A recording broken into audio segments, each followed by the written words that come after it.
Está no ar mais um episódio do podcast do Panorama Tricolor.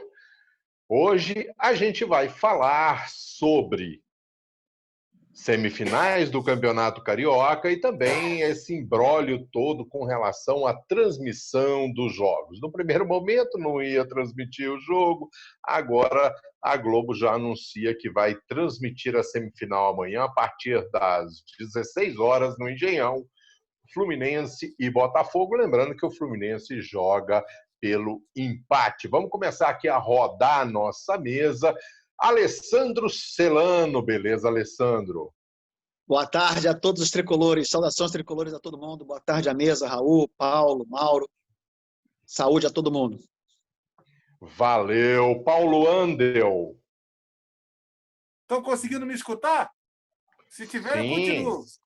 Saudações tricolores a todos, grande abraço, mais uma honra estar com vocês aqui no hoje com o Mauro Jacome, elegantemente, quase com gomalina no cabelo, óculos fantásticos, devidamente grená, a turma toda, o Raul Susequinde e o Alessandro Garcia. Estamos aguardando a presença do Samarone Oliveira, treinador que foi convidado.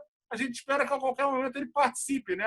A gente está aguardando a participação dele. E é isso. Vamos para frente que amanhã tem semifinal. Raul Lagoeiro Susequinde, beleza, Raul? Beleza, Mauro. Aliás, com um painel bonito aí no fundo, né? Para ver se a gente traz alguma energia boa para esse carioca. Tempos de glória, né? De energia tão negativa, né? Mas boa tarde aí, Mauro, Alessandro, Paulo. Mais uma vez aí o prazer estar participando da mesa. Numa semana não muito feliz aí para o futebol carioca e nem para o Fluminense, mas segue o jogo. Vamos tocar a bola aí. Já pegando o gancho do que o Raul falou, o Fluminense fez 2 partidas na volta dessa pandemia, jogou contra o Volta Redonda no domingo passado e levou a volta, né? 3-0 para o Voltaço, fora o baile, né? O Fluminense que jogou muito mal, Egídio protagonizando uma cena bizarra, Muriel também protagonizando outra cena bizarra, ou seja, nada deu certo, sem contar nas lambanças do Odair José, aliás, desculpa, Odair Helmans, eu sempre vi na cabeça, Odair José fazendo as substituições, no meu entender, infelizes, que ajudaram a piorar o que já estava ruim. No meio de semana, o Fluminense foi abacaxá, não é isso? O Fluminense foi abacaxá enfrentar o Macaé e não conseguiu passar do 0-0, ou seja, o Fluminense ainda não marcou gols. E esses 2 resultados e as 2 vitórias do Flamengo fizeram com que o Fluminense perdesse a liderança geral e agora o Fluminense só consegue a final se vencer a Taça Rio. Se não vencer a Taça Rio, o Fluminense está fora, porque perdeu a condição de líder geral. Então vamos começar aí falando, primeiro, desses 2 jogos. Alessandro, o que você achou dessas 2 partidas que o Fluminense fez na volta da pandemia, e a gente pode até considerar um preparatório para as semifinais, que o Fluminense já estava praticamente classificado, né? Mauro, eu estava conversando com o Paulo durante a semana, até numa outra live que nós fizemos, e agora estava conversando com o Raul um pouquinho antes do programa começar. Eu acho que essa pandemia, falando sobre o treinamento desportivo, falando sobre as condições de treinamento, tá? Ela causa um retrocesso de trabalho, um retrocesso nos atletas físico muito grande, né? Então, o que cada clube fez durante a pandemia para ter o mínimo de perda possível? Essa é uma pergunta. Porque todos tiveram perda, não foi só o Fluminense, né? Então, assim, todo mundo ficou parado, todo mundo de alguma maneira perdeu, né? O que me chama a atenção e que me preocupa é que antes dessa quarentena começar, mal ou bem, o Fluminense tinha uma regularidade, principalmente no estadual. Tinha um sistema de jogo, tinha um formato, tinha um raciocínio. A gente podia até não gostar ou não concordar, mas tinha uma ideia, né, de prosseguimento das coisas. E aí agora, nesse retorno, pelo menos nessas 2 partidas, eu vejo o Odair totalmente perdido. O time em campo parece um bando, o sistema não é claro, as ideias não são claras, as substituições são infelizes. Como é que ele, em 4 meses de quarentena, ele perdeu a mão do time? Enfim, eu não estou entendendo. Ou será que ele mudou a estratégia? Será que para esses próximos 6 meses ele vai mudar o formato, vai mudar a ideia, vai mudar o sistema? Ainda não sei. Eu, diferentemente da torcida, eu ainda não quero julgar o técnico. Apesar do futebol ser muito imediatista e apesar dele não ser o técnico que eu queria, já cansei de falar isso aqui várias vezes, mas em respeito ao profissional, e ele é um profissional qualificado, como eu já falei, que parece vestir bem a camisa do Fluminense, eu acho que ele precisa de um tempo para mostrar, entendeu? Só que essas 2 apresentações foram muito ruins. E a torcida não vai perdoar se o Fluminense realmente não começar, eu não vou nem dizer a ganhar, mas se apresentar num nível satisfatório, num nível interessante de se ver o Fluminense jogar, porque está muito ruim. Paulo, você estava falando, antes de começar o programa, a questão do excesso de jogadores com idade avançada. Sim, isso não é bom se tratar do seguinte. É claro que o futebol mudou, a gente tem aqui um profissional do esporte, que é o Alessandro, enfim, que vem todas as questões de metodologia física, como é que você faz no trato com os atletas, enfim. Mas o futebol mudou. E, assim, por mais que hoje os jogadores estejam bem condicionados, por mais que hoje em dia um jogador de futebol ele consiga prolongar a sua carreira, não é, Jacob? Na nossa geração, um jogador de 30 é considerado veterano. Hoje, essa faixa superior ela ficou para vários outros anos. Mas o que eu questiono é o seguinte: todos os jogadores conseguem manter uma boa performance depois de uma certa idade? A gente sabe que não.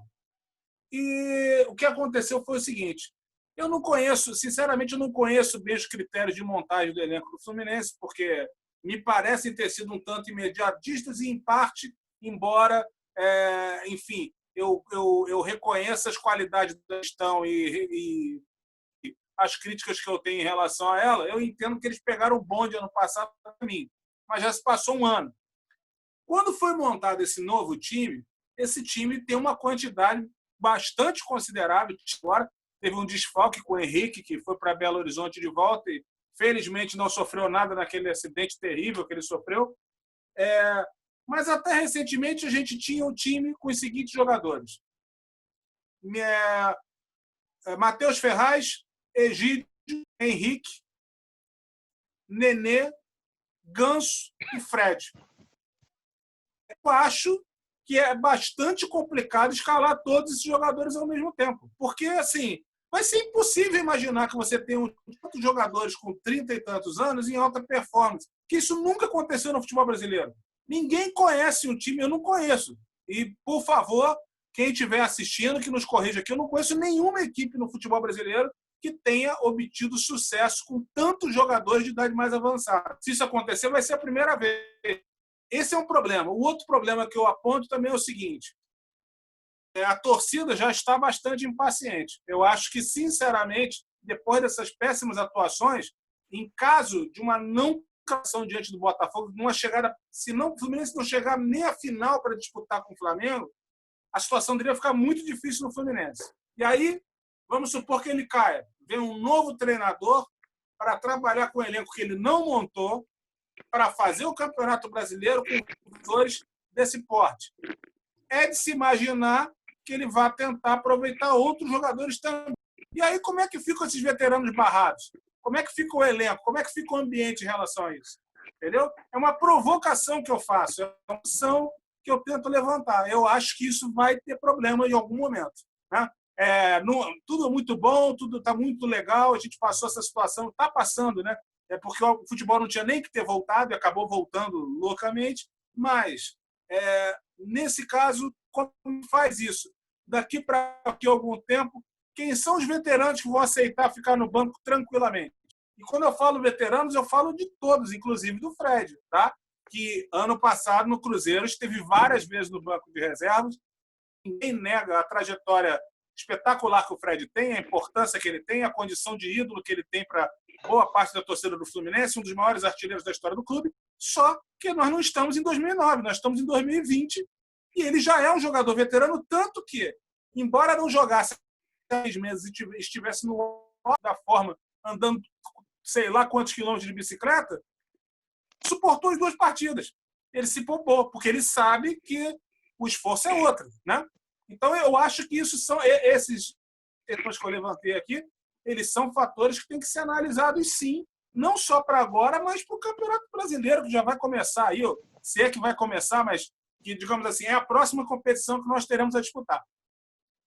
8 e 9 de agosto é a previsão de início do Brasileiro. Raul, amanhã, Botafogo, às 16 horas. Samarone entrou, Entrou! Fala, meu querido. Aqui ainda não apareceu.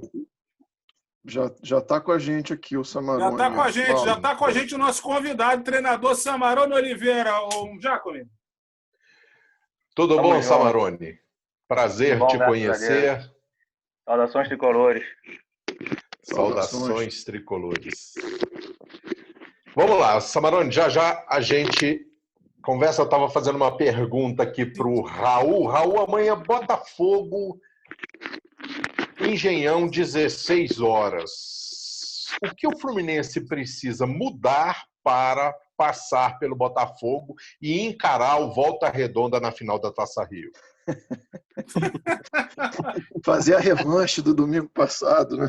Estamos engasgados. Olha, no Brasil de hoje é possível sim que o Volta Redonda até vá à final, porque tudo é no Brasil, inclusive o Volta Redonda. Mauro, essa resposta, depois dos jogos dessa semana, fica até um pouco difícil de dar, né? Eu estava pensando nesse assunto durante a semana. Se você me fizesse essa pergunta antes da parada do campeonato, eu já talvez desse resposta já projetando o jogo com Volta Redonda, porque eu acho que o Fluminense estava embora o Campeonato Carioca, né, a gente precisa aqui deixar muito claro, ele não seja mais parâmetro técnico de avaliação, já infelizmente há muitos anos, a gente dentro do nível que se tinha nesse campeonato, a gente estava realmente bastante à frente do Botafogo, né? Bastante à frente do Vasco também, e o Flamengo, enfim, o Flamengo tem um time que já vem do ano passado, é um time mais forte, mas a gente brigaria com eles. Depois desses 2 jogos que a gente viu essa semana, ficou, infelizmente, claro, afastando aqui discussões de peso de camisa e afastando a vantagem que a gente tem do empate, né? Bem ou mal é uma vantagem importante. Fica difícil fazer uma previsão muito otimista pelo que a gente viu o Fluminense apresentar nessa semana, né? Não que o Botafogo tenha um time que assuste, né? Tem um time muito fraco também. Acho que aquele resultado que eles tiveram contra a Cabo Friense não quer dizer grande coisa, né? Cabo Friense praticamente não tinha um time desfeito, né? E provavelmente montado ali quase que para esses 2 jogos. Então, e por pouco não perdeu da Portuguesa no meio de semana. Eu vi o jogo, viu, Raul? Pois é. Então, assim, é um jogo, infelizmente, né, contrário à tradição que esses 2 times têm, da histórica. Né? Vai ser eu imagino um jogo que pode até ser emocionante e tudo, mas um jogo tecnicamente fraco e que, infelizmente, eu não consigo mais colocar o Fluminense com favoritismo que eu colocaria antes da parada, embora o adversário seja muito fraco. E por quê? A gente enfrentou Volta Redonda e Macaé, que, com todo respeito, e Volta Redonda está com o time arrumadinho, são times contra os quais o Fluminense não poderia perder ponto, né? Então, se ele não foi capaz de fazer um gol nesses 2 times, é difícil ter um otimismo aí para amanhã. Claro que clássico é clássico e vice-versa, né? Como já dizia o filósofo. E a gente tem a vantagem do empate e a gente, enfim, está acostumado sempre a imaginar o Fluminense vencendo. Então, claro, tem a expectativa de a gente se classificar, pegar o voltaço aí para ver se se dar o troco neles, mas assim, empolgação com o time realmente ficou muito pouca, muito pequena essa semana. E acho que Alessandro e Paulo já falaram aí um pouco, mas especialmente o jogo contra o Volta Redonda foi muito desanimador. Foi erros individuais gravíssimos. A expulsão do Egídio, que além de um erro individual me pareceu até estranha, porque um lance no meio de campo, uma tesoura na cintura do adversário, um negócio ali que difícil até de explicar, né? Se foi um lance de jogo, o que passou na cabeça dele ali. E então, enfim, fazendo só para finalizar um link com o que o Paulo comentava dos jogadores um pouco mais velhos, a gente vendo esse jogo com o Volta Redonda, o domínio físico que o Volta Redonda teve no meio de campo foi um negócio assim, até vergonhoso para o Fluminense. A forma como os caras dominavam aquele meio campo, o contra-ataque do primeiro gol, claro, o contra-ataque rápido acontece, mas assim, a falta de combatividade que o Fluminense teve naquele lance, simplesmente que não tinha nenhuma perna para chegar atrás dos caras. E depois no segundo tempo também, quando entrou o rapaz que fez o segundo gol lá, o cara sobrava ali. Então, quer dizer, tem toda a questão física que o Alessandro, que é o nosso especialista, entende muito melhor que a gente comentou. A gente sabe que um cara que passa 3, 4 meses sem treinar, sem jogar, volta quase como um sedentário, como ele me dizia antes do programa começar. Mas o time do Volta Redonda, eu imagino que tenha ficado vários desses meses também parados. Então, quer dizer, essa diferença de pulmão ali, de perna, foi assustadora. Já tinha perdido 3 jogadores antes do jogo, né? Pois é, além disso. Então, se projetar um campeonato mais forte, né, como o brasileiro, em que os times têm mais vigor e mais pegada no meio-campo, realmente o prognóstico fica muito complicado. Valeu, Raul. Samarone Oliveira, muito obrigado pela presença. Prazer falar contigo. Eu vou te passar 2 tarefas. Primeiro, você se apresentar aqui para o nosso ouvinte, quem vai estar nos ouvindo via podcast ou quem vai estar nos assistindo via YouTube. E depois já te emendar nessa conversa, a gente levantou as 2 atuações ruins do Fluminense, o Paulo levantou a questão da idade avançada de um grande número de jogadores do time e as perspectivas para o Botafogo. Então você tem 2 tarefas. Por favor, a palavra está contigo.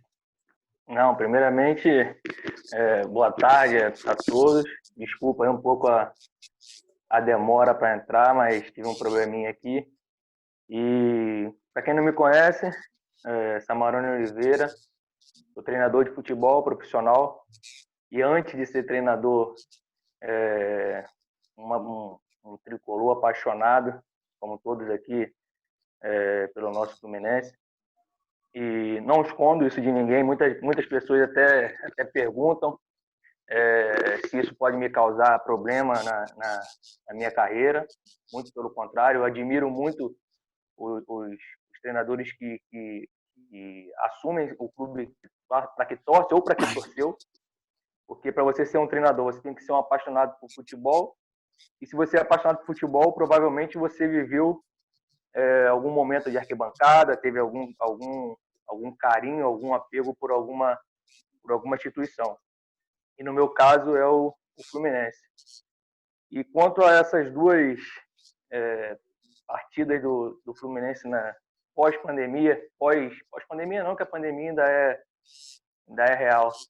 Enfim, nessa volta, eu acho que uma coisa que acho que ficou muito, muito nítido, além da falta de ritmo, além do problema físico do grupo, eu acho que o Fluminense não é de hoje.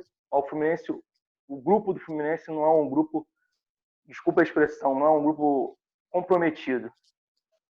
Esse grupo atual do Fluminense não é um grupo comprometido.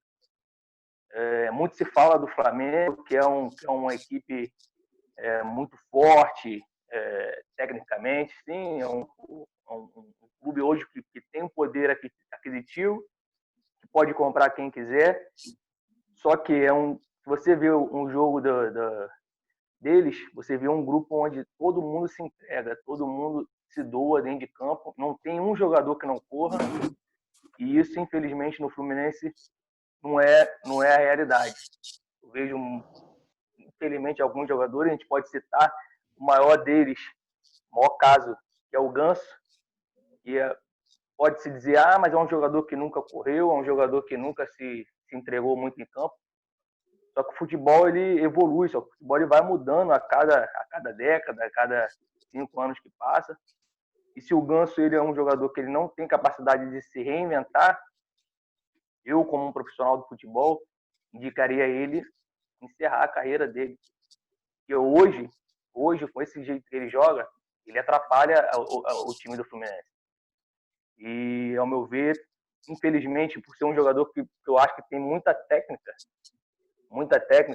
e precisa desse ponto, desse alguém que chegue para ele e fale: pô, rapaz, se você não mudar esse seu jeito, você está ficando para trás. Você não vai ficar, não, você está ficando para trás. E foi um cara que todo mundo queria como se fosse o 10 da seleção brasileira, o 10 de uma Copa do Mundo. E, infelizmente, hoje não está servindo para ser o 10 de um clube que está em reestruturação, que é o caso do Fluminense. Então, eu acho que vai muito além da parte física, acho que vai mais da entrega do grupo, comprometimento, que eu acho que está faltando já, não é de hoje, no nosso clube. Valeu, Samarone. É isso. Então, com relação ao jogo de amanhã, eu falei, todo mundo opinou, eu acho que um problema muito sério que o Fluminense teve nas 2 primeiras partidas é que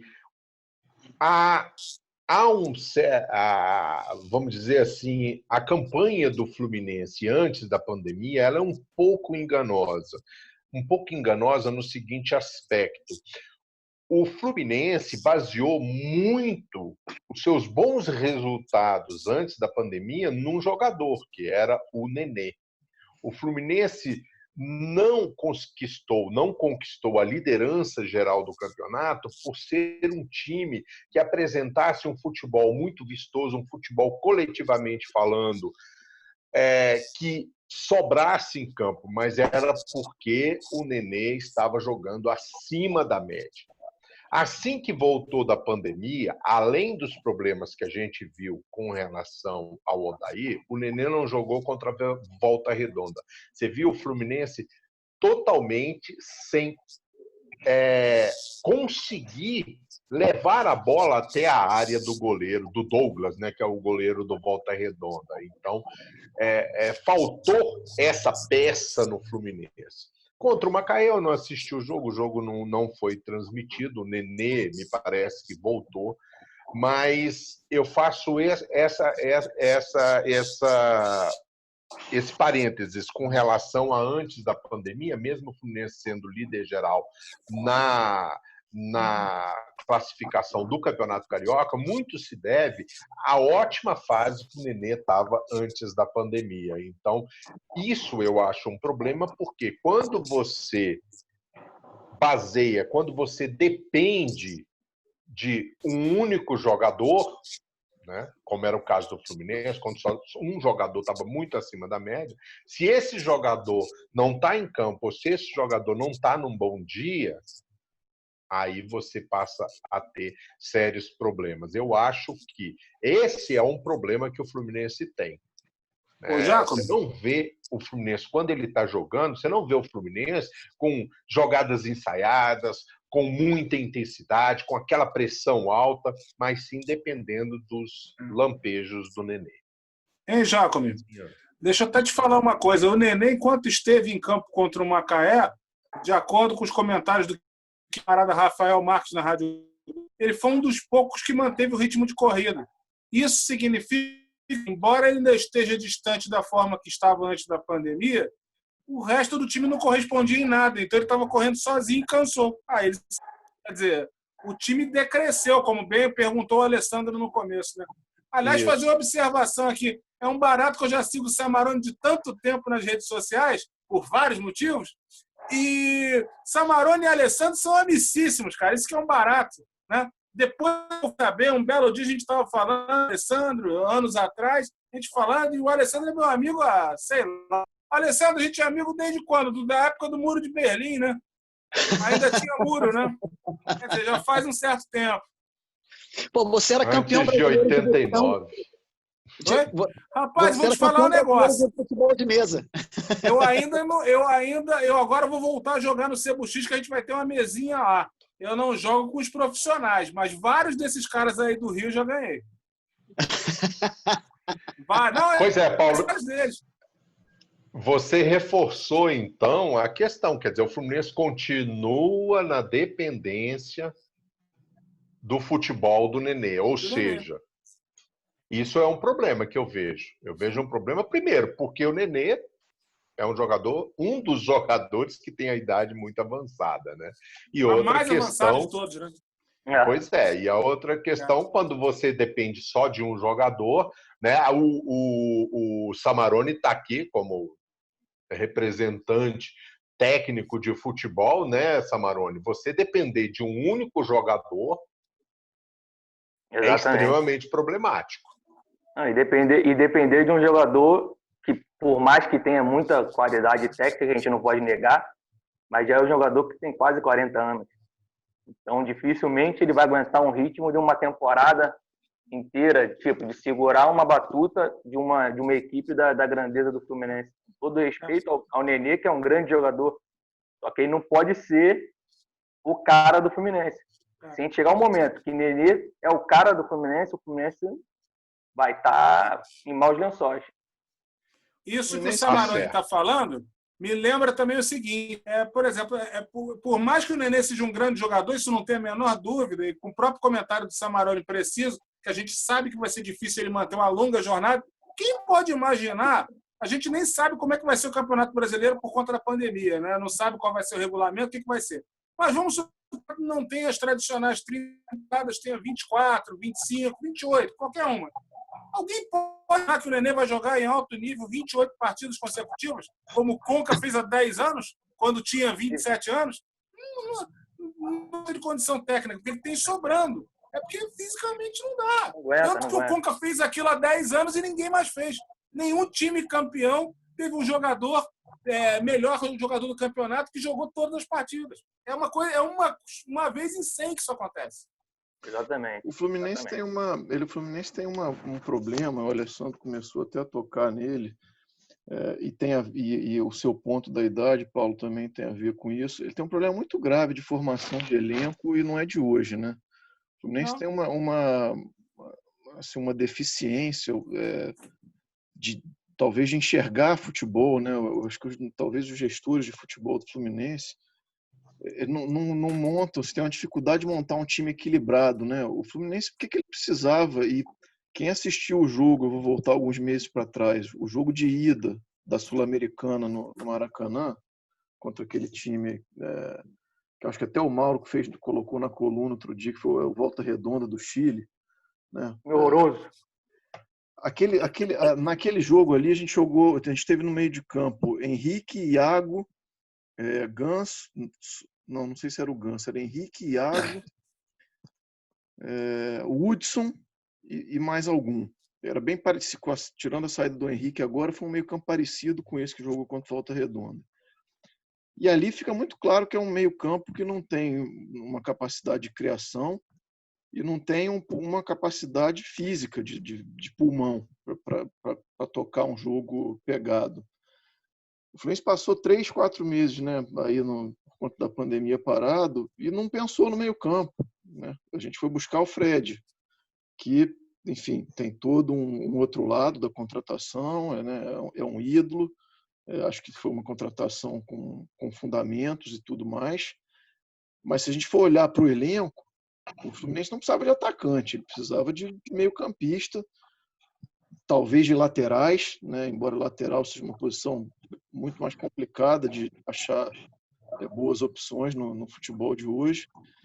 E isso não é uma coisa desse ano ou dessa pandemia. Né? Se a gente olhar para trás os últimos anos, o Fluminense ele tem se salvado muito com boas revelações da base. Realmente a gente teve muitas boas revelações da base desde aí de muitos anos.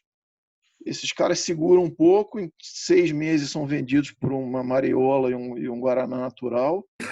E no ano que vem a gente vai lá, forma um outro elenco ruim, puxa os garotos de novo e fica nesse atoleiro de brigar para não cair. É um negócio que não tem a ver em nada com a tradição do Fluminense. Né? Então o cenário é um cenário um pouco complicado. Acho que essa semana eu estou um pouco pessimista aí, talvez impactado por esses jogos.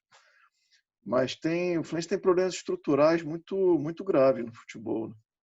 Raul, eu entendo, só cortando, Alessandro, rapidinho, o que o Raul está dizendo. O Fluminense, simplesmente, nós somos reféns de empresários. Infelizmente, a nossa situação econômica é péssima, isso há anos. Pós-Unimed, infelizmente, o Fluminense não ganhou nada. A gente não pode separar aí um ano para dizer, não, esse ano aqui foi um ano mais ou menos. Não teve um ano mais ou menos, foram só anos ruins. Eu, sinceramente, particularmente, acreditava nesse elenco atual, porque eu achei que a montagem desse elenco atual não é um elenco ruim, não é um elenco ruim. Eu acredito até que nos últimos 6, 7, 8 anos, o elenco atual, para mim, seja o melhor elenco que o Fluminense tenha criado. Só que a gente é muito refém de empresário. A diretoria do Fluminense, ela é refém dessa gente que vai ali, bota uma migalha de dinheiro e, infelizmente, a gente tem que botar jogador X, Y para jogar. Hoje, hoje não, sempre. Xerém é galinha de ovos de ouro e, infelizmente, a gente pouco aproveita Xerém. Você sair do Brasil, como eu já tive a oportunidade de sair, clubes, pessoas que são envolvidas com futebol conhecem a base do Fluminense. Isso é mundial. A base do Fluminense é reconhecida mundialmente. Só que aqui a gente não consegue levar isso à frente. Fica sempre nas mãos de quem vai lá e bota uma migalha de dinheiro, bota jogador X para jogar, bota jogador Y para jogar. Infelizmente, essa pós-Unimed, essa situação pós-Unimed nos deixou num grau de a gente não pode escolher muito. Então a gente acaba ficando na mão dessas pessoas que não entendem de futebol, não entendem, e quem sofre é o clube e, consequentemente, a torcida. Complementando o que o Samarone falou e o que o Raul falou, eu vejo da seguinte maneira: já que o clube, e aí vai ao presidente Mário Bittencourt também, mas aos antecessores, o Paulo sabe exatamente o que eu penso a respeito do Peter e a respeito do Pedro Abad. O Paulo sabe exatamente o que eu penso a respeito dos dois. Né? Mas, sigo enfim, o relator. Mas, enfim, eu acho que existe uma distância grande entre a vontade e o sonho do presidente e o que realmente o Fluminense precisa. Tá? Se o Fluminense não precisa, se o Fluminense não tem o dinheiro necessário para montar um time, como já teve na época da Unimed, ou para montar um time como o Flamengo monta hoje, é mais um motivo para ter um planejamento, ter um raciocínio, para você não errar nos tiros que você dá. Vamos dar o exemplo aí, a situação do Ganso. O Ganso é uma herança do Pedro Abad. Um contrato longo, um cara que já vem há muito tempo se apresentando mal. Eu vou ser sincero com vocês. A última vez que eu vi o Ganso jogar alguma coisa que preste foi no Santos. Eu não sei se vocês vão discordar de mim, mas eu só vi o Ganso jogar no Santos. O que ele fez depois do Santos, para mim, não serviu. Então, assim, fizeram um contrato longo com esse rapaz e eu não quero nem julgar se ele é bom, se ele é ruim. Eu acho que ele pode ser bom. Eu acho que ele pode ajudar. Mas da maneira que está, é como o Paulo falou. Alessandro, com relação a isso, o que está faltando? O que precisa para fazer para o Ganso contribuir um pouco mais com relação ao Fluminense? É falta de compromisso? O o Samarone falou bateu muito na tecla da questão da falta do compromisso. Mas, assim, como fazer com que o Ganso se comprometa? Por exemplo, você tem a questão do Nenê, né? O Paulo levantou aí também contra o Macaé, até ele cansar, era o único cara que estava rendendo satisfatoriamente. O que precisa? Qual o choque que você tem que dar no Ganso? Ou não tem mais jeito? Não, Jacome, em todos os meus trabalhos, tanto com os meus atletas, quanto com todas as pessoas que trabalharam ao meu lado, em todos os projetos que eu participei, eu costumo falar o seguinte: tudo que você faz, você tem que fazer com tesão. Tá? Eu acho que na questão do Ganso rola um percentual grande de acomodação, tá? E rola um percentual grande de falta de motivação. Pelo menos é isso que ele me transmite. E aí, como você tira uma estrela dessa da zona de conforto? Porque hoje o Ganso se encontra numa zona de conforto. Como você tira ele da zona de conforto? Como é que você vai fazer isso? Quem tem peito para fazer isso? Né? Então, essa é uma questão. E a segunda, quando você tira alguém da zona de conforto, você cria, entre aspas, um mal-estar. Você pode criar um mal-estar. Só que é um mal-estar sob controle. Você cria esse mal-estar para justamente o cara dar uma sacolejada, entendeu? E aí, logo depois desse mal-estar, vem a motivação. Isso tem que saber como é que é feito. Como fazer isso num jogador como o Ganso? Essa eu acho que é a pergunta.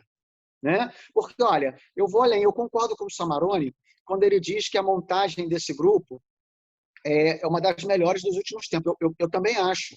Quando começou a montar esse time, eu falei, pô, não é um super time, mas pode ser alguma coisa. Né? A gente tem um problema ali no Egídio, né? Eu acho que o Egídio não convence e o substituto do Egídio é o Mourinho, que não vale nem um bronze. Né? Mas está ali. A gente precisa resolver essa situação ali. Então, acho que a gente precisava de alguém para aquela posição e, como o Raul falou, a gente precisava de um meio-campista, que poderia ser o Ganso. O Ganso poderia ser o maestro desse time. Ele está ali, ele está contratado, faz parte do plantel. Eu acho que está faltando. Isso já não é de hoje, isso já vem de tempo. O contrato dele é longo e a gente precisa realmente, quando eu falo a gente, o Fluminense precisa realmente encontrar uma solução, porque não vai dar para levar dessa maneira que está sendo levado. Samarone, isso, eu ia até te perguntar, você já... exatamente que eu ia te fazer essa pergunta. Como é que o técnico agora, aonde entra a mão do técnico para fazer o Ganso render? Que a gente sabe, ele não é possível que ele esqueceu de jogar futebol. De fato, não esqueceu. E, como eu falei no início, tecnicamente ele é fantástico, é um grande jogador. Só que o futebol, como eu falei, ele vai mudando a cada 5, a cada 10 anos, de uma forma que, se o jogador ele não se adaptar, ele não se reinventar, ele fica para trás. Por exemplo, nessa onda de jogos retrô, a gente viu aí por diversas vezes o Fla-Flu de 95, do gol de barriga de Renato. Eu vi ali, eu era um menino, um garoto, e era fãzaço do Djaí. Acompanhei Djaí no Fluminense, acompanhei Djaí no Botafogo, em todos os times que ele passou. O Ganso, hoje, é o Djaí de 95. O jogador que pega a bola, calma, olha para baixo, levanta a cabeça, vai querer fazer um lançamento de 20, 30 metros. Se o Ganso jogasse naquele Fla-Flu de 95, ele seria o craque daquela partida, sem dúvida. Sem dúvida. Só que hoje, você pega a bola, se você parar para levantar ou abaixar a cabeça, já veio 2 jogadores e já te levou a bola, já não tem mais tempo. O futebol hoje tem um dinamismo muito grande, é muito mais rápido. E se ele, como um jogador inteligente, que ele é inteligente, se ele não se reinventar, se ele não mudar esse estilo de jogo dele atual, infelizmente esse jogador, a carreira dele está muito perto do fim e, pior ainda, ele vai terminar a carreira de uma forma melancólica. lamentavelmente, com um jogador que até outro tempo a gente queria que fosse o 10 da seleção brasileira, que surgiu com mais pompa do que o próprio Neymar, e hoje é um cara que a própria torcida do clube que ele joga é contra ele. A cada 10 tricolores, acho que 9 ou 10 não é a favor do Ganso. Esse estilo de jogo dele, ele tem que... O Ganso não bate um escanteio, o Ganso não bate uma falta, se tem pênalti, o Ganso não bate. Ou seja, um jogador que não assume responsabilidade alguma. E o Ganso não chuta de fora da área, que era um negócio que ele fazia no início da carreira e chutava muito bem. Exato. Se ele tem medo de ter alguma contusão crônica, se o cara não tem confiança, mas eu me lembro de alguns jogos no ano passado, nesse dele ter a bola ali na frente da grande área, né? Que a bola com o número 10 pega e bate pro gol, e ele não bate. Não bate. Tem falta na entrada da área, falta às vezes na meia-lua, falta, e o Ganso não bate. Escanteio, o Ganso não bate falta. Mas o escanteio não dá para ele bater, não, Samarone. É muito longe para ele caminhar. Ele tem que caminhar muito para ir lá e depois tem que voltar, velho. Vamos ter que pagar o Uber. Você tem que pagar o Uber para ele poder ir. Beleza. Bom, gente, vamos para frente. Vamos para frente que nós já temos aí quase 40 minutos de programa e a gente ainda tem coisas importantes para falar. Passa rápido, né? Que é a questão da transmissão de jogo, né? A gente teve aqui, começa uma revolução com relação à transmissão de jogo. Num primeiro momento, houve a questão da medida provisória, sabe-se lá porque isso foi criado uma medida provisória. Houve aí, na minha opinião, uma troca de interesses, por um lado, do presidente da República querendo botar todo mundo na rua para gerar uma tranquilidade, esconder os problemas que ele mesmo vem gerando. Por outro lado, o Flamengo, se aproveitando disso, colocou na mesa um toma lá da cá, né? O Flamengo deu uma de centrão aí, um toma lá da cá, pressionando a federação para que o futebol voltasse, e aí a MP saiu e ele se beneficiaria diretamente com isso neste campeonato carioca. Nós temos aí a previsão de que a Turner, que é a do esporte interativo, rescindiu o contrato de transmissão do Campeonato Brasileiro. Nós vamos ter aí 8 a 9 clubes com um problema sério, né? Santos, Atlético Paranaense, Palmeiras, Fortaleza, Bahia, e entre outros, que vão ficar na mão porque não assinaram com a Globo, estavam assinados com a Turner.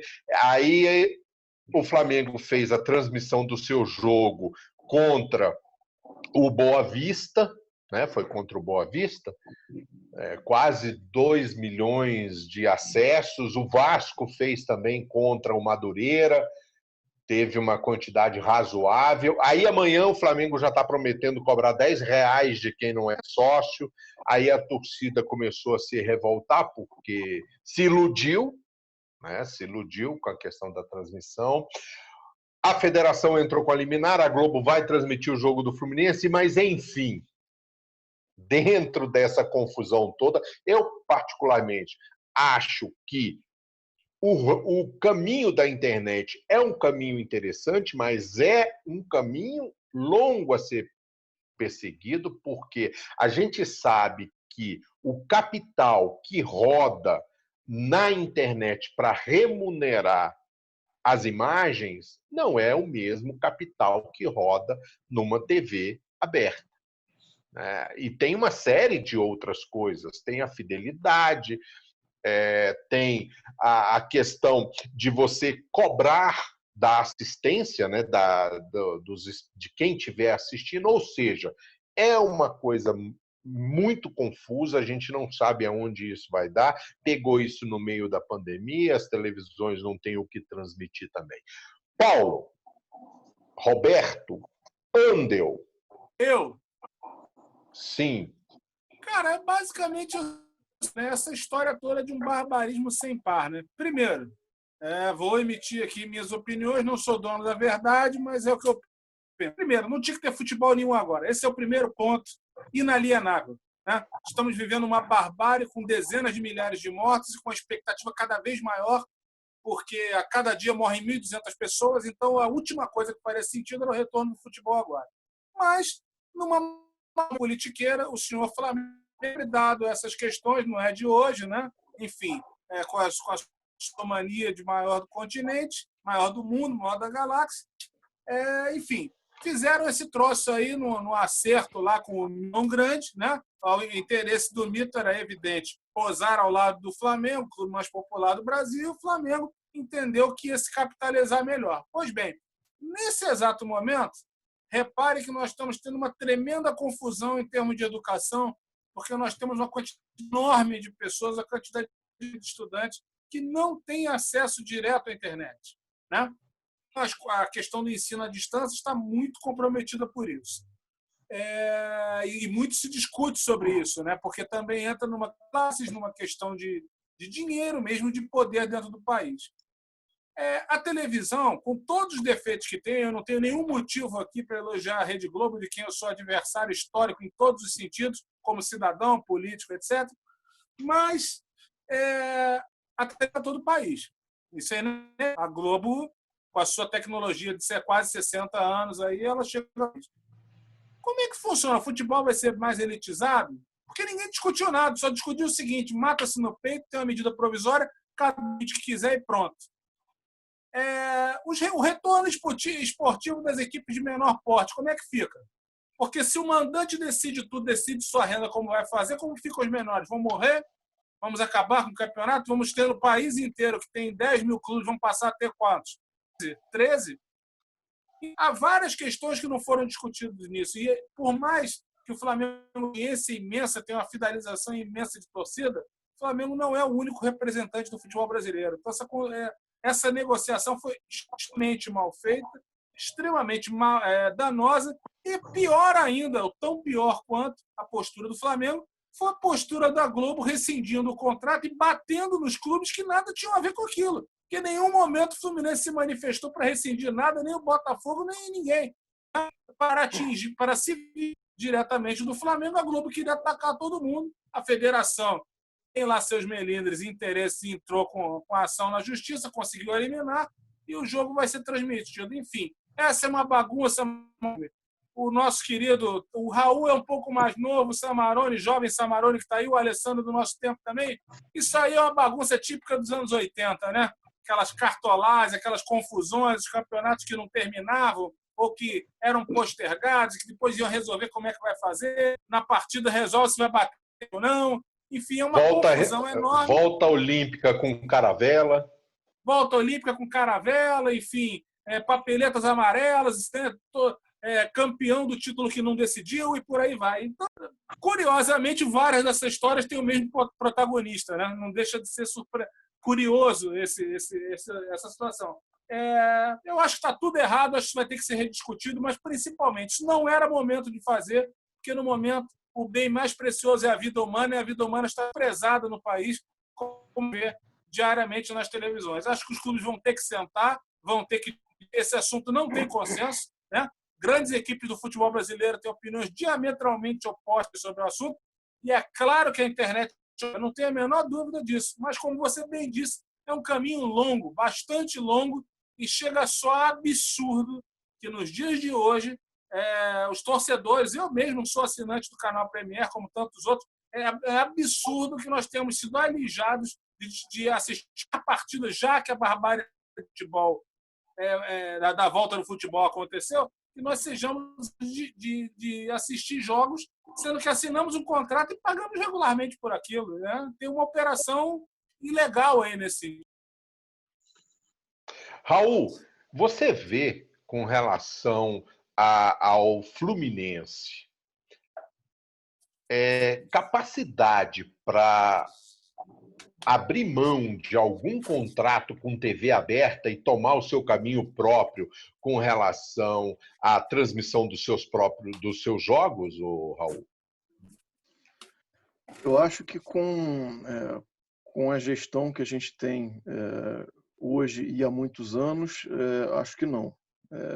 Mas eu acho também, como eu até comentei rapidamente, eu acho que num dos outros programas, eu acho que o Fluminense cometeu um erro gravíssimo há alguns anos atrás, e isso foi na época da gestão do Peter, quando aceitou um contrato com a Globo, onde a Globo dividiu os grandes clubes em 3 grupos, como sendo por questões teóricas de audiência, etc. Embora sempre o Fluminense tenha um posicionamento altíssimo em pesquisas de audiência, de TV a cabo, etc. e tal. Mas na época foram divididos os clubes entre Flamengo e Corinthians, como lá o primeiro, uma série de outros grandes clubes em segundo, e o Fluminense no terceiro grupo. E o Fluminense aceitou isso, e desde lá a gente ajudou a permitir esse distanciamento abissal que hoje a gente tem para Flamengo e Corinthians, e muito Raul, grande. Diga lá. Na realidade, depois o Fluminense caiu para o quarto, né? Porque o Santos conseguiu um encaixe num grupo acima, numa faixa que o Fluminense não conseguiu. O Fluminense ficou junto com o Cruzeiro, com o Botafogo, mas o Santos conseguiu um upgrade e encaixou. Depois ele não assinou, né, de novo. Pois é, então eu acho que o Fluminense ele se desvalorizou muito enquanto instituição. Ele não foi um pessoal, né, que no fundo essas últimas gestões, oposição para cá, situação para lá, no fundo partiram de um mesmo grupo político lá desde a origem, e foi infelizmente um grupo que quando começou eu acho que tinha boas ideias, boas intenções, mas que efetivamente nunca soube valorizar o tamanho do clube que eles dirigiram. Então o Fluminense já se ajudou a colocar numa posição inferior à que ele é de direito. Então hoje a gente tem o pior dos cenários, né? A gente no contrato, vamos dizer assim, mais garantido, né, de longo prazo com a Globo, adiantamento de cotas, etc.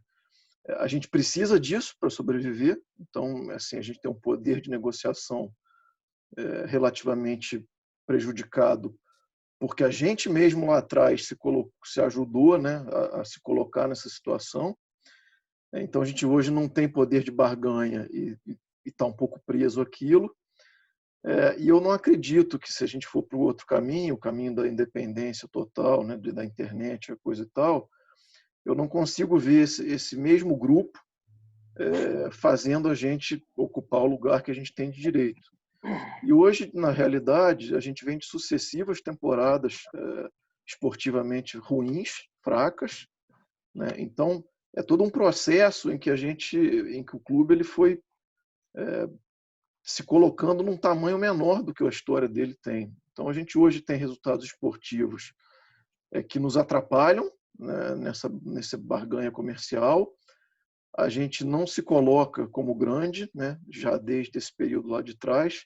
Então, hoje a gente está no que a gente chamaria, no jogo de tênis, no mata-burro. Você não está nem lá atrás, na linha de base, e nem na rede voleando. Você está ali no meio do caminho. Vai tomar a bola no pé, né? Vai tomar a bola no pé. Então, assim, o que eu acho, de uma maneira um pouco mais abrangente sobre essa discussão, é que, e não é de agora, com o MP, nem com nada disso, era que os outros clubes, não Flamengo e Corinthians, já tinham que ter se mobilizado para fazer uma negociação, talvez naquele momento em bloco, para mostrar o seguinte: tudo bem, Flamengo e Corinthians tem a torcida maior, tem grande audiência, etc. e tal, mas eles vão jogar um campeonato de mata-mata um contra o outro, que interesse que isso vai gerar? Então, acho que os clubes não souberam se colocar. Agora o Flamengo, né, puxou o tapete de todo mundo, aí às escuras, às sombras, com negociações esquisitíssimas. E está todo mundo meio perdido. O Fluminense também. Eu acho que se a gente perguntar hoje para o Fluminense o que ele quer estrategicamente em relação a essa negociação, eu não sei se alguém vai saber responder. Então, acho que a gente está no mata-burro, infelizmente, hoje em dia. Só explicando para o ouvinte ou para o espectador, o que o Raul está falando, questão do mata-burro, né? Quando você fica ali um pouco dentro da quadra, e aí o adversário procura jogar a bola no seu pé, que é a bola mais difícil do tênis de você rebater, né? É o local onde a bola vem exatamente no seu pé. Ô, Samarone, você vê essa questão da televisão, porque a gente vê na Inglaterra, a Premier League trabalhou forte para isso, e hoje os clubes ganham absurdos, isso acontece na Espanha, na Alemanha, enfim. Você vê no Brasil alguma chance disso tudo dar certo sem haver uma união dos clubes? Não, não. Infelizmente, é bem difícil essa questão. É como o Paulo falou aí, teria que ser uma coisa bem gradativa, bem devagar, principalmente para entrar nesse esquema de internet, de jogos transmitidos pela internet. Se a gente parar para ver esse jogo do Flamengo, agora, primeiro jogo deles passado pela Flá TV, teve só 2 milhões de espectadores para um time que vem em ascensão aí há um ano e meio, quase 2 anos, e brigando pelo título, é o grande candidato ao título, e você faz uma transmissão para somente 2 milhões de pessoas, você já vê o nível de dificuldade que tem esse esquema de jogos pela internet. Porque hoje, se você parar para pensar um jogo do Flamengo na televisão, por baixo deve dar aí entre 10, 15 milhões de pessoas assistindo. Então, na internet deu apenas 2 milhões. E a gente está nessa onda de lives, de shows de cantores, onde aí um show aí, qualquer show de um sertanejo está dando 5 milhões. Então, eu acho que o clube deveria parar para pensar direitinho nessa situação, porque eu acho que não é, para agora, para imediato, não é a saída que a torcida, que os amantes do futebol precisam. Então, infelizmente, muitos clubes eles vivem na mão, ou vivia na mão da toda poderosa Globo. Só que aí agora nessa briga aí política, Globo, Bolsonaro, enfim, vai acabar sobrando para o futebol, que já vem numa decadência um pouco até estranha. Acho que o Brasil, que até então é considerado ainda o país do futebol, mas eu acho que o futebol já foi mais amado aqui nessa nossa terra. Então, eu acho que a gente deveria repensar um pouco melhor, os clubes se unirem, para que o futebol não se torne um esporte, amanhã depois um esporte só, volte a ser, né, um esporte só para a elite e deixar o povão de lado. Ô, Alessandro, o Samarone falou exatamente num ponto que eu ia até te perguntar, Alessandro. É a questão da elitização do futebol. Ora, o futebol brasileiro, que sempre foi um futebol que revelou tantos jogadores de qualidade, e, obviamente, muitos desses jogadores foram para o futebol, primeiro, não nessa ordem de importância, né, mas só para relacionar, pelo rádio, né, pelos campos de várzea, pela TV, né? Você pegando o futebol e jogando ele para o mundo da internet, que não tem assim a mesma visibilidade, né? É ilusório achar que tem, mas não tem a mesma visibilidade. Quanto isso pode ser prejudicial na questão técnica do futebol? Já temos tantos fatores que têm atrapalhado nos últimos anos, né, Alessandro? Eu acho que isso pode influenciar mais ainda na queda do nível técnico do futebol brasileiro? Olha, eu vejo da seguinte maneira. Eu vejo a internet com bons olhos.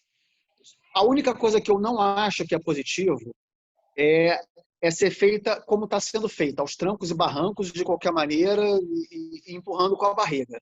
Eu acho que os clubes lá atrás já precisavam ter olhado para essa vertente e ter trabalhado juntos para desenvolver a internet. Eu acho que a internet pode ser um bom campo para novos parceiros, para novas estratégias de marketing, enfim, para novos patrocínios. Eu acho que a internet ela pode ser aliada dos clubes, é o que eu penso. Tá?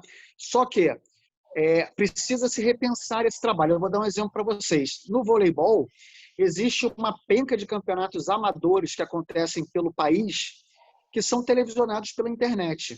É lógico, a quantidade de pessoas que assistem não chega nem próximo de 2 milhões de pessoas. Tá? E no caso do Flamengo e de todos esses times de futebol, esse número também não serve.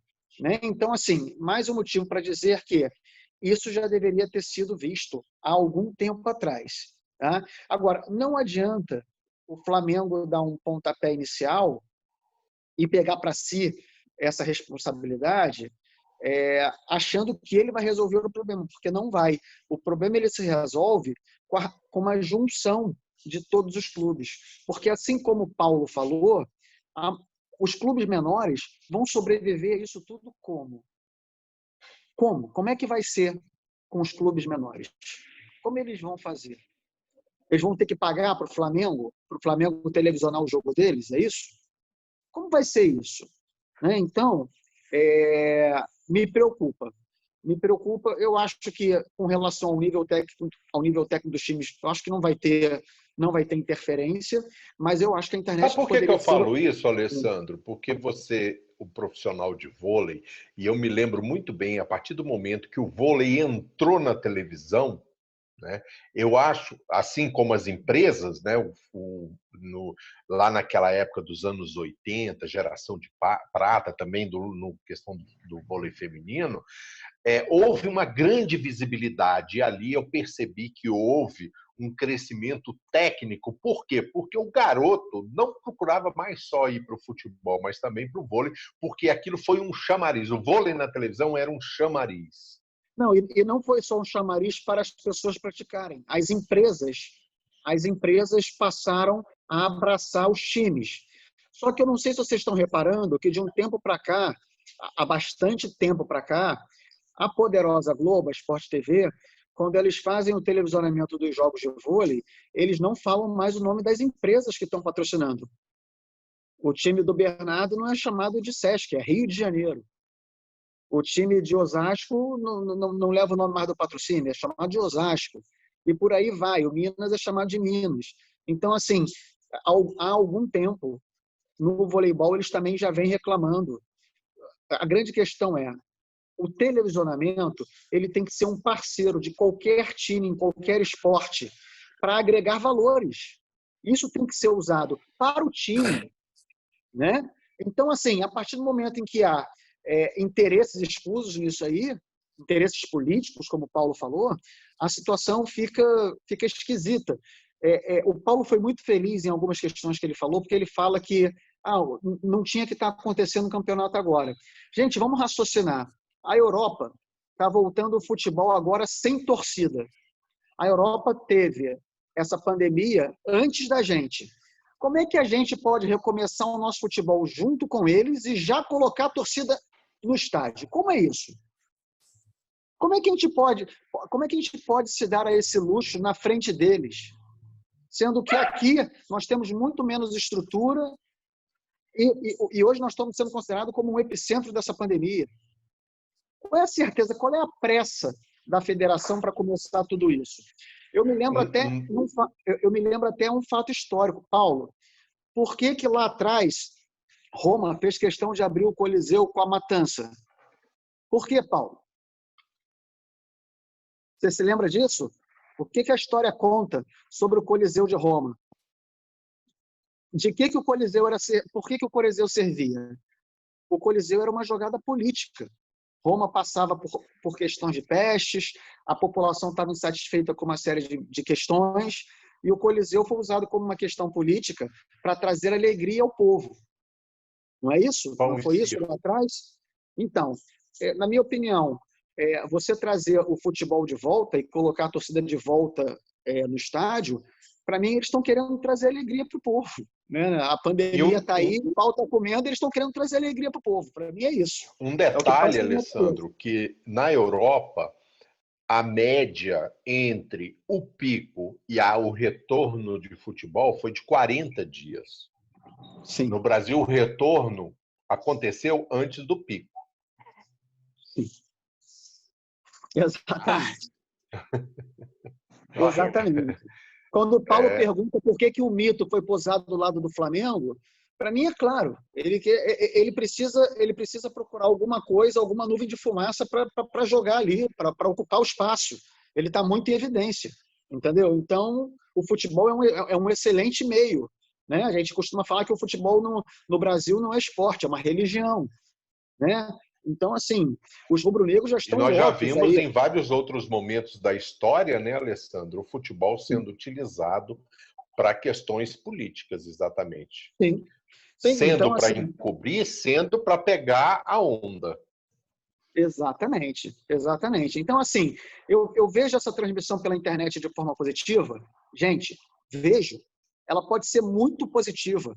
Aproveitem a pandemia, aproveitem essa quarentena, aproveitem um momento. Vamos sentar, vamos todo mundo conversar, vamos entender qual é a melhor maneira de fazer para todo mundo, para que todo mundo saia ganhando. O próprio Rodrigo Maia, ao receber a MP lá na Câmara, ele falou isso que você está falando. Ele falou, eu não estou entendendo a urgência desse processo. Não houve discussão nenhuma prévia.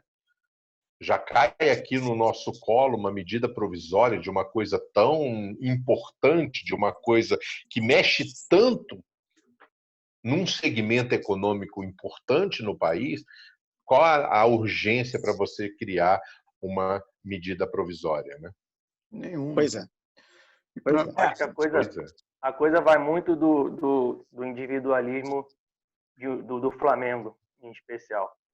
Eu acho que se a gente voltar um pouco aí na história do próprio Fluminense, nos anos 70, o Fluminense chegou um momento de ser o que o Flamengo era hoje. O time sensação do Brasil, como todo mundo sabe, a máquina tricolor, tal, o time que não perdia e encantava. E o nosso queridíssimo Francisco Horta pensando no futebol, que ali ele não pensou no Fluminense, ele pensou no futebol. Ele desmonta aquele time para fortalecer os demais e, com isso, favorecer o futebol da época.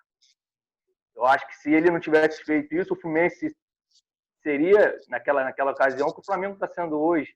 De repente, campeão de torneios que não chegou a ganhar, inclusive, até de repente, campeão do mundo. Então, ele pensou no futebol, ele teve uma ideia de fortalecer o futebol. Hoje, como um profissional do futebol, eu agradeço por isso. Só que eu acredito que, na época, os torcedores do Fluminense talvez não tiveram essa visão que hoje a gente tem, mas que pro Fluminense foi horrível, foi péssimo. O Fluminense tinha um time, uma seleção que ganhava de todo mundo, que massacrava todo mundo, e de repente o cara vai, pega os seus melhores jogadores e doa, e dá a seus rivais. Então ele não pensou única e exclusivamente no Fluminense.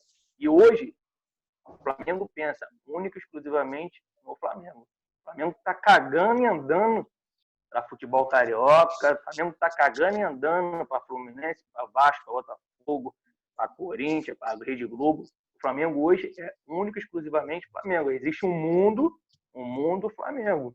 Hoje eles queriam pleitear a vaga na Champions, né, Samarone? Exatamente. Deveriam ir para lá. Exatamente. E hoje eles estão com essa pompa. Hoje, infelizmente, cabe a gente fazer o quê? Baixar a cabeça, que eles estão podendo.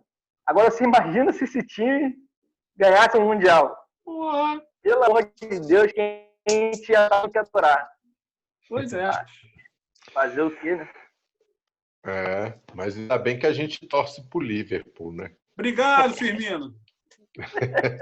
Ô, Mauro, só para dar uma... Bom, gente. Só para dar uma pincelada final aí nessa história da TV, registrar aqui os parabéns ao presidente do Vasco, né? Que foi lá de papagaio de pirata para Brasília, irritou a torcida deles, que tem uma história de causas importantes, causas bonitas. Foi eliminado em 2 jogos e perdeu o contrato de TV. Né? E é um médico que foi favorável à volta do futebol na pandemia. Então, tá de parabéns.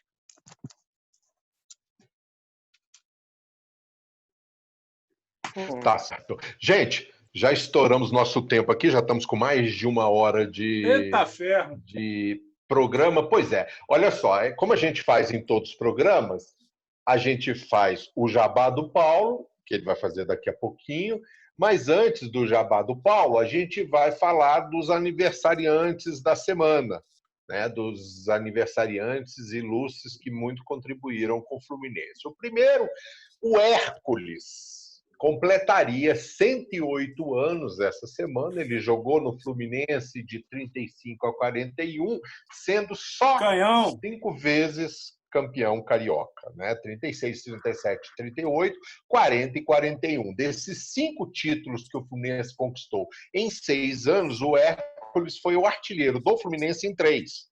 Por 3 ocasiões, em 36, em 37 e em 40. E o Hércules também jogou a Copa do Mundo em 38, né, pela seleção brasileira, na Copa do Mundo de 38.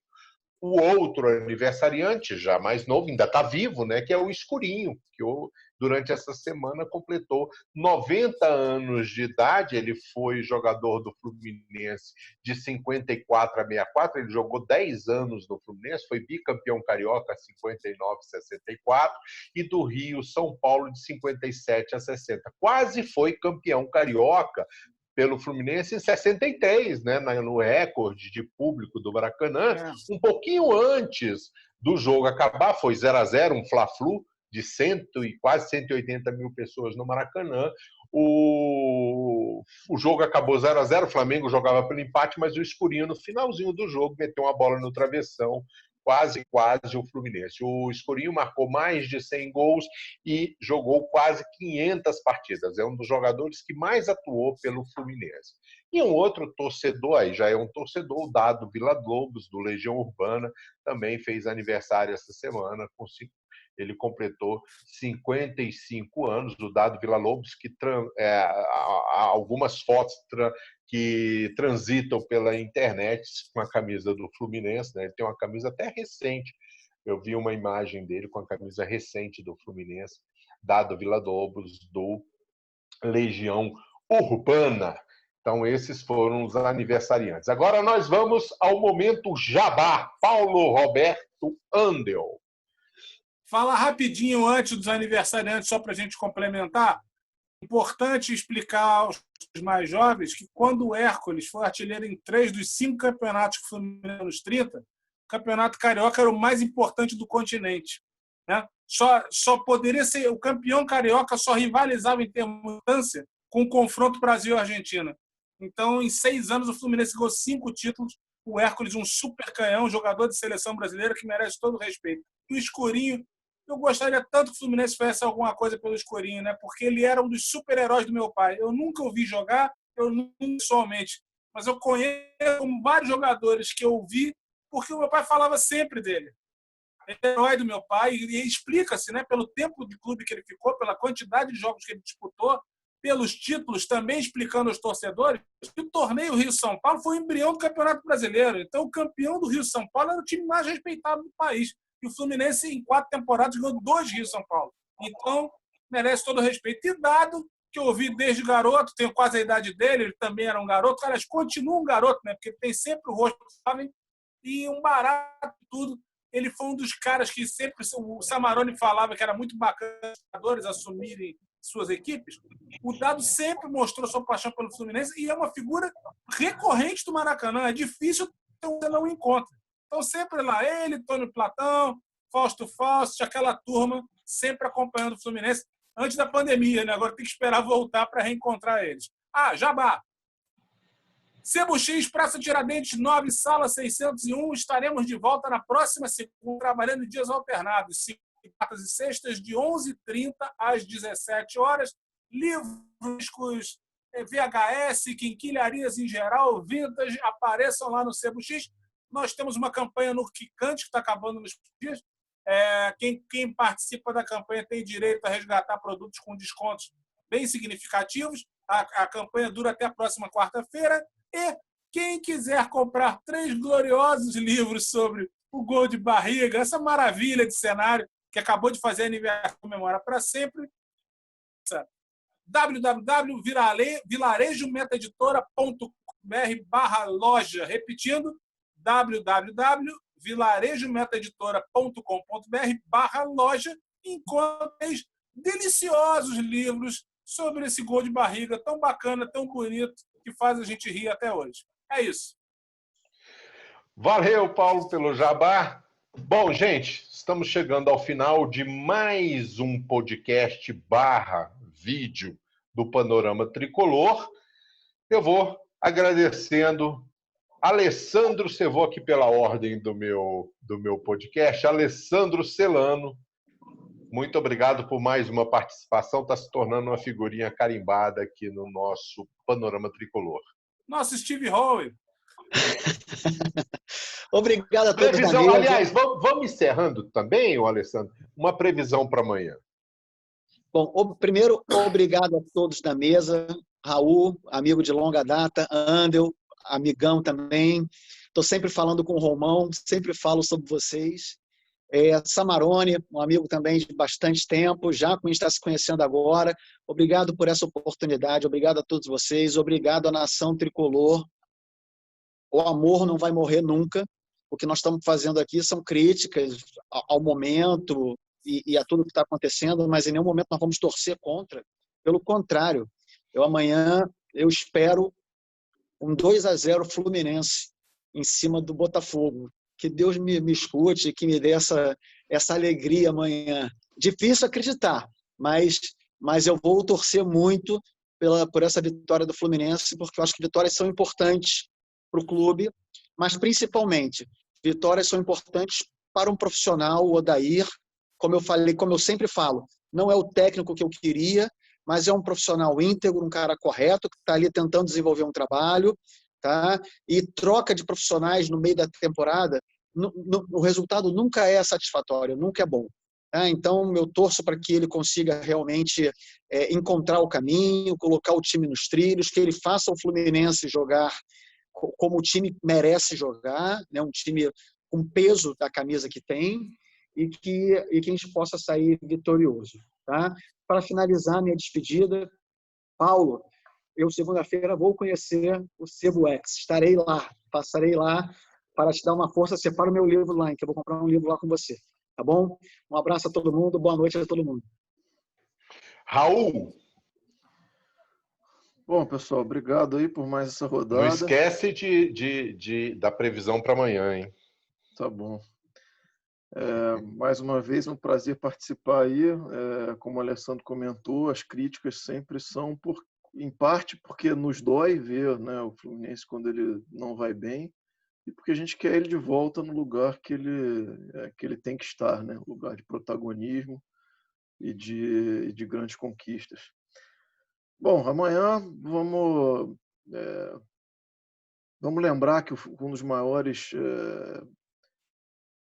clientes do Fred sempre foi o Botafogo, né? Ele sempre fazia muitos gols contra o Botafogo, então vamos deixar 1-0 o gol do Fred amanhã para ver se dá uma melhorada no astral.